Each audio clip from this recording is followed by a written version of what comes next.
Eu sou a Gabi Xavier e há um bom tempo a galera aí que acompanha My Hero Academia ou Boku no Hero me pergunta o tempo todo, e aí, você não vai voltar a falar? Abandonou a história? E anime eu tô meio que assim assistindo só porque tem que assistir. Não curto tanto o arco que tá sendo acompanhado, mas há algum tempo que eu tenho curtido bastante os desenvolvimentos do mangá. E por isso esse vídeo aqui é comentando algumas das últimas coisas que rolaram sim no mangá de Boku no Hero, portanto tem spoiler de mangá até o capítulo 318 inclusive, então fique se você quiser e vamos comentar os desenvolvimentos e mudanças na personalidade do protagonista, Deku, Midoriya, como você quiser chamar. Assim que surgiu o capítulo 317, principalmente, né, há algum tempo atrás, semana passada, em que o Deku apareceu mais frio, sozinho, isolado, começou um papo de será que ele virou um protagonista Edge? Ele vai virar um anti-herói? E não é bem assim que eu tô interpretando o protagonista, especialmente após o capítulo 318. Aqui eu queria comentar como essas viradas da sociedade como um todo em Boku no Hero reflete bastante no papel e no que tá dentro do protagonista, além, é claro, de todas as últimas descobertas sobre One for All, os vestígios e como ele tem, mais do que imaginava, peso nas costas de ser não apenas o sucessor de All Might, mas possivelmente o último que conseguiria controlar o One for All. Por uma coincidência? Sim. Mas aconteceu. Recapitulando alguns dos últimos acontecimentos em relação ao Deku e a sociedade. Primeiro que agora os heróis, eles entraram num colapso, porque a sociedade que sempre dependeu deles, e bem, heróis são o quê? São aqueles com poderes que a sociedade conta com, torce por. Numa sociedade que todo mundo praticamente tem individualidades, inclusive o ponto é esse, né, na questão do Deku. Cada vez mais raro casos como o dele, de crianças que nascem sem nada. Quem são aqueles chamados heróis? São justamente aqueles que tiveram, a princípio, um treinamento, principalmente formal, e se colocaram à disposição para ajudar as pessoas acima de qualquer coisa. Só que desde, bem, o começo de Boku no Hero, desde o arco especialmente do Sten, que surgiu aquele papo de, mas peraí, herói é só isso? Herói é um cara com poderzinho, uma roupa engraçada e um nome diferentão,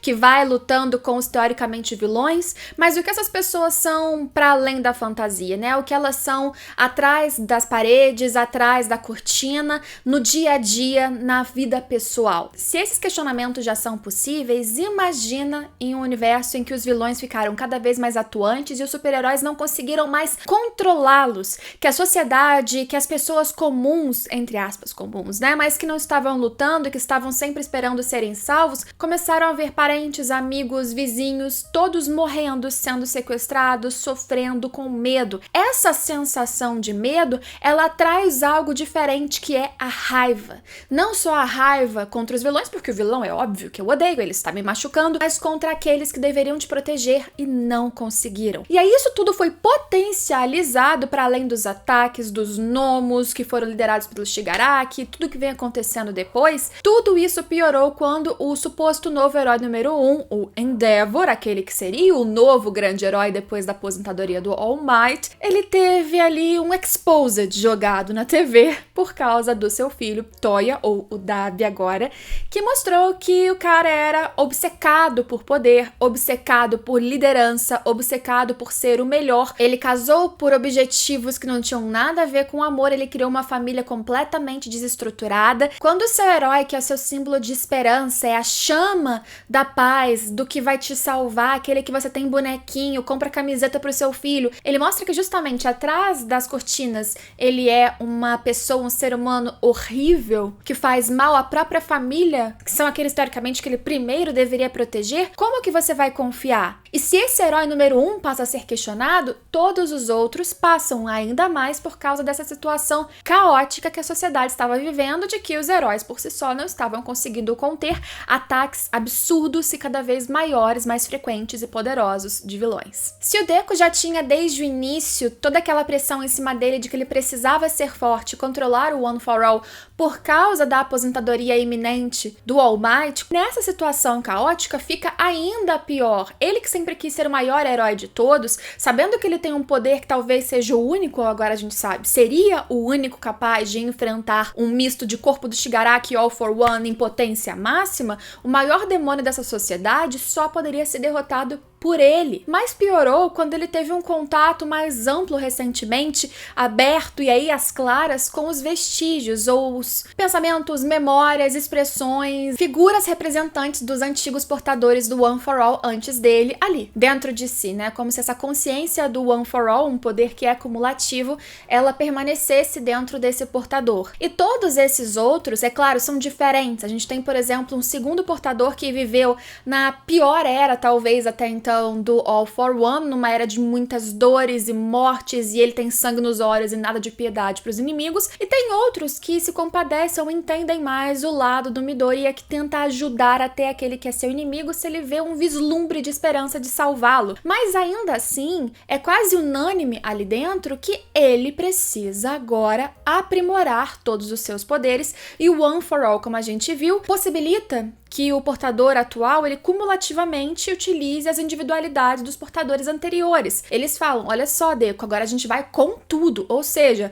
você tem, é claro, que tentar utilizar primeiro uma individualidade, depois 2 juntas, 3 juntas, mas cada vez mais você vai ter que ser exposto a mais individualidades dos antigos portadores e utilizá-las e aprender a sincronizá-las, porque tudo depende de você. Se você não ficar pronto a tempo, ninguém mais para esse vilão que tá surgindo aí. Como é que fica a cabeça desse menino, que é um adolescente? Durante muito tempo a gente ficou pensando, pelo menos eu, sobre Boku no Hero, o mangá, porque a gente começa com um papo do Midoriya falando que essa história de como eu me tornei o herói número 1, e o garoto não sai da escola. Qual a urgência que vai acontecer pra de repente ele ser um herói? Será que a gente vai ficar acompanhando aquele mangá de séculos e gerações, vendo eles estudando? Aí de repente surge uma situação em que vários heróis se aposentam, desistem, morrem, perdem ou simplesmente são desacreditados, e aí sim a sociedade tá dando aquele empurrão, e o mangá tá dando aquele empurrão pra que o Deku finalmente se torne um herói, talvez muito antes do ciclo normal, que seria ele terminar, estudar na UA, se formar, fazer seus treinamentos, começar pequenas missões e enfim ser um grande herói. Não, tudo tá na velocidade 1000. E como eu disse, piorou mais ainda com a informação de que, sem querer, tanto o All Might anteriormente quanto ele foram recipientes perfeitos para o One for All, porque por ser uma individualidade que acumula várias outras e tem uma força gigantesca, quando a pessoa que recebe o One for All, ela já tem a sua própria individualidade, seja ela qual for, é como se ela já estivesse um copo cheio. E aí vem o One for All, né, essa nova individualidade cumulativa bizarra de forte, e a pessoa não aguenta. O copo ou o corpo, o recipiente, não aguenta tanto poder, e por isso que, se não morreram em batalhas, os antigos portadores morreriam de exaustão, como se o corpo não aguentasse mais, tivesse um limite de 40 anos no máximo, pelo que a gente sabe, por exemplo, em um dos casos, para aguentar carregar aquele poder. Só que, no caso do All Might, ou agora principalmente no caso do Deku, o que acontece é que eles eram recipientes vazios. Eles não tinham nenhuma individualidade, portanto, ele é o caso perfeito, sem querer,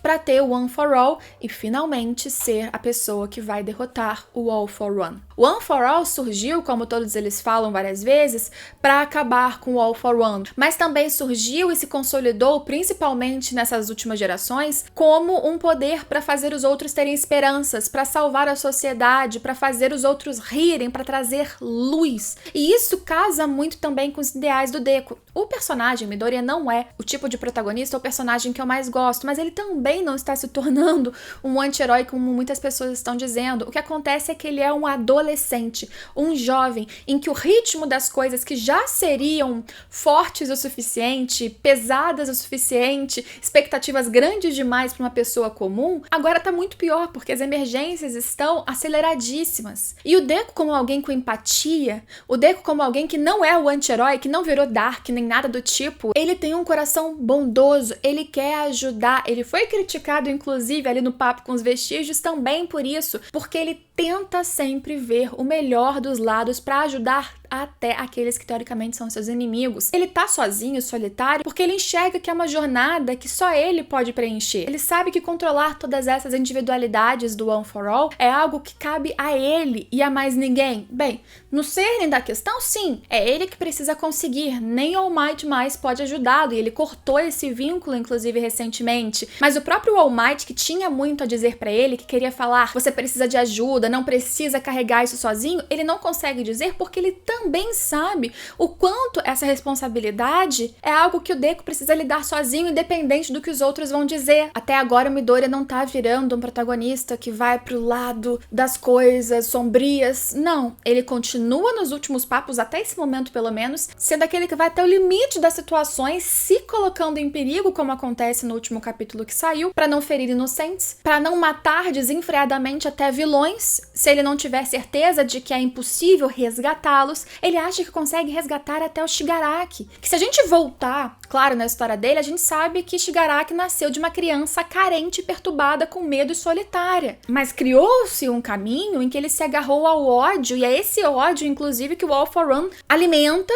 porque é disso que ele precisa para enfrentar essas consciências dentro do One for All. A gente pode falar isso em outro vídeo. Até esse, o Deku quer ajudar. Esse não é um cara que tá envolto de sombras. Como eu disse, é uma responsabilidade gigantesca. É um medo, talvez, de não cumprir essas expectativas. O corpo dele, no 318, tá exausto. Psicologicamente, ele tá acabado. E aí que chega um ponto de esperança, talvez para mostrar para esse garoto que ele não precisa seguir tudo sozinho e que a ajuda, mesmo que dentro dele não dê para ajudar, mas ao redor, é importantíssimo, que é quando chega Bakugou para dar uma mão e salvá-lo numa situação em que talvez ele não tivesse força sequer para se erguer. Ele tem poderes fortes demais, ele tá potencializando e de repente ele não sabia como fazer para derrotar o inimigo que usa uma parede de pessoas inocentes como defesa. Eu acho que esse processo, esse ciclo que o Deku tá passando é mais do que natural. É muito comum a gente ver em jornadas de herói, quando eles percebem que o futuro tá nas mãos dele, e dependendo do que eles fizerem, errar ou acertar, o futuro pode ser terrível, não para ele próprio, mas para todos. Não é algo fácil, não é algo que é simples de se digerir. Quando você percebe que a sua mera presença pode ser um perigo para os outros porque os inimigos principais, os vilões, estão te perseguindo e querendo te capturar, por que você vai se colocar ao lado daqueles que você quer proteger? Eu acho que nesse ponto da história, a gente vai ter, curiosamente, por exemplo, agora capitaneado ou começado um gatilho com o Bakugou, que era o grande arqui-rival do Deku, pelo menos no nível escolar, ajudando ele e a gente a compreender que essa jornada também precisa ser traçada com outros. Vai depender dele, sim. No fim das contas, por ele ser o recipiente perfeito e talvez o último a conseguir ter esse potencial do One for All, porque como já falei, praticamente ninguém mais nasce um recipiente vazio como ele ou o All Might nasceram. Por mais que essa jornada seja, acima de tudo, do Deku, ele precisa de pessoas ao seu redor e aceitar essas ajudas, porque sozinho não dá também. Esse processo de aprendizado, de aceitação, de amadurecimento até ele aceitar e ter humildade até para dizer eu preciso da sua ajuda, mesmo que você se arrisque, isso vai acontecendo aos poucos, mas eu acredito que vai acontecer porque essa até então é a construção do Deku, um herói que ele é muito parecido com o All Might no sentido de que ele é altruísta. Hoje ele não consegue ser uma figura de esperança. Ele queria estar lá sorrindo com seus amigos e não pode, isso é terrível. Ele queria ser o quê? Um garoto comum. Isso tá muito claro nesse momento, ou pelo menos ter seus momentos de garoto comum, mas ele sabe que não pode, e isso dói, isso machuca. E ainda é comparado muitas vezes pelas pessoas amedrontadas com o All for One porque ele tem mais de uma individualidade. Ele é muito, hoje, distante da figura heróica que ele um dia sonhou ser, se inspirando no All Might. Mas mesmo assim ele não pode parar. É difícil, né? Agora, como eu disse, chegou a hora dele aceitar um pouquinho de ajuda. Vamos ver se isso acontece a partir do próximo capítulo, que a gente vai ter um hiatozinho agora. Porque a sociedade, além de tudo, já que não acreditava mais nos heróis, eles começaram a se defender, resolver que eles dão conta de si mesmos, e essa forma de autodefesa gerou caos, porque todos lutam, se defendem, aí gera atrito entre civis, não apenas contra vilões, e a coisa fica desorganizada. Mas pessoas com medo, mesmo numa sociedade cheia de individualidades, elas ficam perdidas. Elas ficam muitas vezes até contra quem não deveriam ficar. E aí, nesse sentido, vários heróis, como a gente viu recentemente, né? Também nesses últimos capítulos, eles desistem. Não porque eles não querem mais salvar as pessoas, porque é muito simples a gente dizer ignora esse tipo de comentário. Talvez seja 1 no meio de 10, mas esse 1 tem um peso gigantesco, especialmente quando você já tá lidando com derrotas, com pressão, com responsabilidade, com medo de falhar e te tratam como se você fosse nada. É difícil a gente julgar esses heróis, porque, como eu disse, continuar, ter a consciência de ignorar tudo isso e ir pra cima porque é o necessário, é muito fácil a gente dizer. Mas será que a maioria de nós, nesse tipo de situação, continuaria? Conseguiria? Estaria no papel do Deku e se isolaria para proteger a todos? O Deku não tá sendo sombrio. O Deku tá sendo extremamente altruísta e tá se machucando por isso. E esses foram comentários gerais, enfim, sobre a situação do Deku, sobre o mangá de Boku no Hero Academia. Sempre que eu sentir necessidade eu posso voltar e depois eu queria comentar mais das situações pontuais, talvez, né? Se vocês quiserem, deixem sugestões que aí eu posso voltar e falar pontualmente dos últimos acontecimentos, porque mangá tem me interessado bastante. O anime, por enquanto, nessa fase aí não curto tanto, a gente fala quando sentir inspiração pra isso. Se quiserem, deixem sugestões. Se gostaram do vídeo, deixem seu like e comentem aqui embaixo o que vocês estão achando também desse Deku e o que deve acontecer daqui pra frente no mangá de Boku no Hero. Se você gostar desse vídeo, se inscreve no canal pra acompanhar os próximos também. Tchau, tchau!